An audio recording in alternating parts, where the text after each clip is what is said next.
Senator Sanders, thanks so much for doing this, for sitting down. My pleasure. So, Saturday Night Live, these impressions, whether Will Ferrell during Bush or Tina Fey during Palin, they can actually make an impression among the populace. Before this election season ever began, did you ever look at Larry David and think, that guy could play me someday?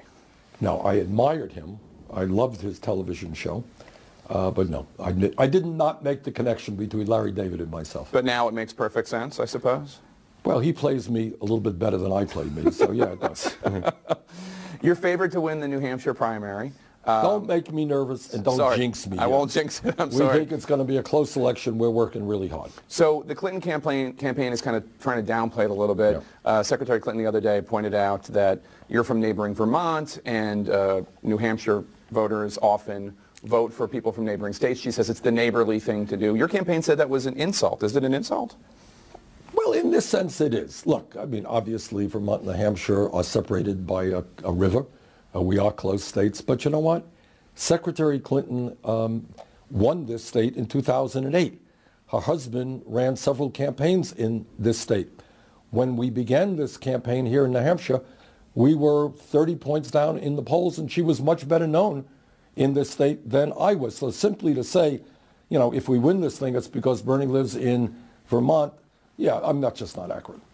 There was an issue that came out in the last week about Secretary Clinton pushing back on your suggestions that maybe her votes have been compromised or she's been compromised. Didn't say that. Well, how would you phrase it? How would you? All I said is what is a fact. And if the Clinton campaign wants to contradict this fact, I'd like to hear it. What I said is that she has a super PAC, and she recently, according to her reports, received $15 million from Wall Street. End of discussion. I never said anything more. Now, her response has been, among other things, to say, nobody can point to a vote that I've ever changed because of this. And your campaign just put out a section from a book by Elizabeth Warren, a 2003 book, in which she noted, Elizabeth Warren, that Hillary Clinton as First Lady had opposed a bankruptcy bill in 1998-99, and then as a senator, she voted for the bill. Elizabeth Warren wrote, I'm just quoting Elizabeth Warren, the bill was essentially the same, but Hillary Rodham Clinton was not. And Warren basically charges that because Hillary Clinton had taken $140,000 from banks, she did change her vote. Now, that's Warren saying it, not you. Right. But do you think that's an example of Clinton changing her vote? This is what I think. I think you have a corrupt campaign finance system. I think you have the Koch brothers, billionaires, ExxonMobil, you have Wall Street, you have pharmaceutical companies pouring huge amounts of money into our political process, undermining American democracy. And it's not an accident that we end up paying the highest prices in the world for prescription drugs. It's not an accident that there's not one Republican candidate who is prepared to stand up to the fossil fuel industry and help transform our energy system to deal with climate change. So I'm not going to go around saying, well, she got this, she did that. That is not my point. I do not have a super PAC, Jake. Okay, I don't want a super PAC. I don't want their money. We are raising money the old-fashioned way for middle class and working families, 3.5 million individual contributions. So if the suggestion, and let's not make it Clinton specific because I know you're reluctant to do that, but if the suggestion is not that individuals, let's say Democrats, are changing their votes because of campaign contributions, is the suggestion that as legislation is being drafted, people just won't go as far as they normally would because of the money? Here's what the suggestion is. You tell me, why is it that we pay the highest prices in the world for prescription drugs? Do you think it has something to do with the fact that the pharmaceutical industry has 1,300 paid lobbyists and contributes a whole lot of campaign contributions? Absolutely I do. Okay, so, and why is it that Wall Street today has 3 out of the 4 largest banks that are bigger today than they were when we bailed them out because they're too big to fail? But Neff, what you're trying to do here is to say the campaign contributions, you know, resulted in somebody voting this or that way. That is not what I'm saying. No, that's what I'm asking. I'm asking, is it a more nuanced thing where people along the way as they're drafting legislation? It ain't nuanced. Big money controls what goes on in Washington. Every American understands that. You have to be very naive not to believe that the wealthiest and most powerful institutions in this country are contributing huge amounts of money. For what reason? For the heck of it? They just want to have fun and contribute that money? Of course they expect something. But that is different than saying, oh, this candidate took that amount of money and voted that way. That is not what I'm saying. What I am saying is you have a corrupt campaign finance system. I will do everything I can to overturn this disastrous Citizens United Supreme Court decision. And in fact, I believe we should have public funding of elections. Okay. But your campaign did send out this excerpt from Elizabeth Warren, and she directly said that Clinton, in her view, changed her vote. That's Elizabeth's point. I think the point that we wanted to know, I suspect the point that the campaign tried to make was to identify a particular vote that Secretary Clinton cast. And by the way, they're sending out 10 things a day attacking me. I should just to set the record straight on that. Hillary Clinton so far has been asked by journalists to release the transcripts from speeches, especially those to Goldman Sachs and others. Do you think she should, and what do you think would be revealed in those transcripts? No idea. I have no idea what she said, and I think the decision as to whether or not to release it is her decision.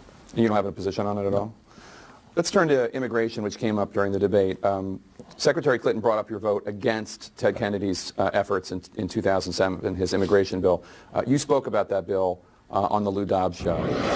If poverty is increasing and if wages are going down, I don't know why we need millions of people to be coming into this country as guest workers who will work for lower wages than American workers and drive wages down even lower than they are right now. It seems to be that you're suggesting in that 2007 quote that you saw immigration reform, and specifically the guest worker program in that bill, as something that was going to bring down wages for Americans. You are now a proponent of immigration reform, or you've always been in it, but are you opposed? Are you still opposed to that guest worker program idea? The answer is that if you study the issue, you will find that major organizations like the Southern Poverty Law Center described guest worker programs as virtual slavery, where people, you're a guest worker, you work for me, and I exploit you, I pay you lower wages, treat you terribly, you stand up, you're out of this country.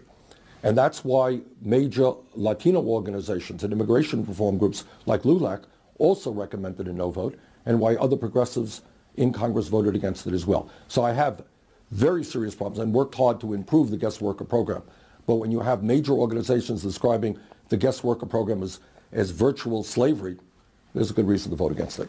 The first two contests, Iowa and New Hampshire, seem to be the ones that were most friendly to you, in the sense that many progressives in Iowa, many progressives and independents in New Hampshire, very white states, and Hillary Clinton, at least now, polls better with Latinos and African Americans. What is the path to victory for you, even if you have a resounding victory here on Tuesday night? Well, we started this entire campaign way back when, 9 months ago, at 3-4% in the polls. We have come a very long way. I think the message that we have and the agenda that we have in terms of economics and criminal justice will resound very significantly in the African American community and the Latino community. Just yesterday, for example, Ben Jealous.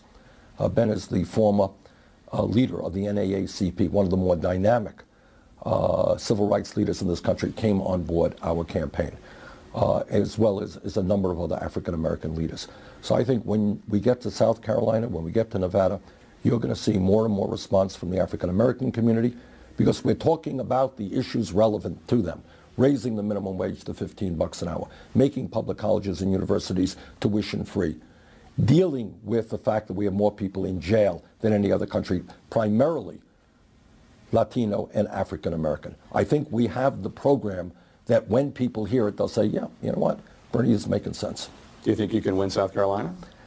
I think we are the underdog now. I think we have seen some real momentum there. I think we got a shot at it. David Brock, who is... I know who David Brock is. Often referred to as an attack dog for the Clintons. Yeah. And he works for the super PAC that directly coordinates with the campaign. Right.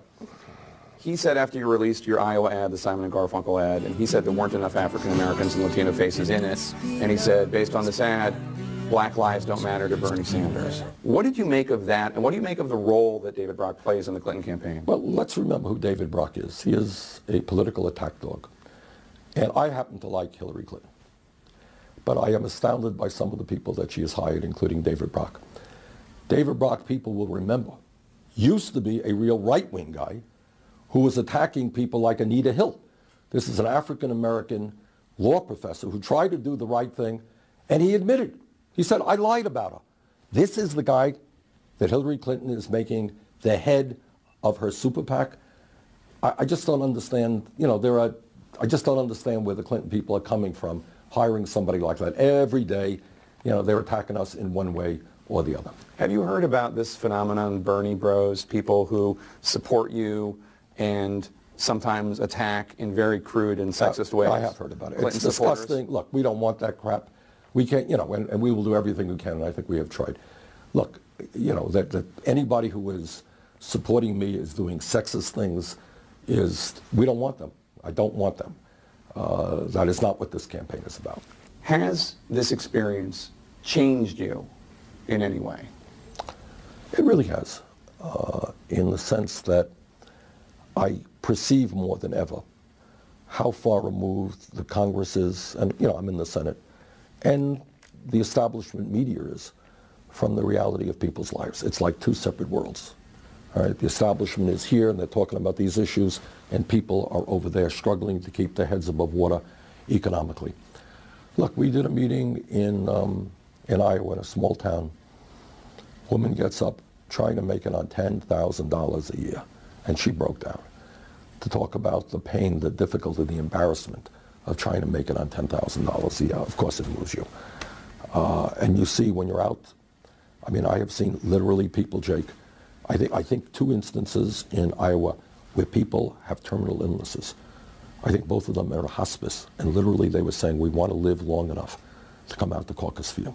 Now, what do you think that does? Thanks so much for your time. Good luck on Tuesday. Thank you very much, Jacob.